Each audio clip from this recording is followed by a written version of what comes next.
Sound story നമ്മുടെ Oscar നോമിനേഷനിൽ പോയ ഒരു പടമാണ്. അതുപോലെ തന്നെ ഓസ്കാർ ജേതാവ് റസൂൽ പൂക്കുട്ടി നായകനായ സിനിമയാണ്. ആ സിനിമയിലൊക്കെ ഒരു പാട്ട് എഴുതാൻ പറ്റുക എന്ന് പറയുന്നത്.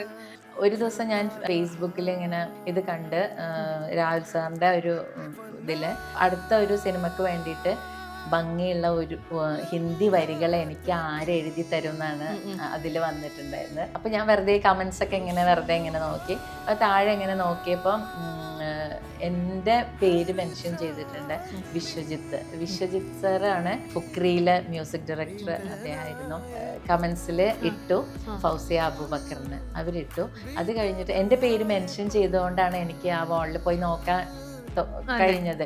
അതുപോലെ തന്നെ ഷെഫിൻ മായൻ എന്ന് പറയുന്ന ഒരു മ്യൂസിക് ഡയറക്ടറുണ്ട്, ഞങ്ങൾ വീഡിയോസ് ചെയ്തിട്ടുണ്ട്. അപ്പോൾ അദ്ദേഹം എഴുതിയിട്ടുണ്ട് ഫൗസിയ അബൂബക്കറിന്. അപ്പോഴാണ് അപ്പം ഞാൻ അത് ഇൻബോക്സിൽ പോയിട്ട് ഞാനാണ് ഫൗസിയ, അവർ മെൻഷൻ ചെയ്തത് എന്നെയാണ്, ഞാൻ എഴുതി തരാമെന്ന് പറഞ്ഞു.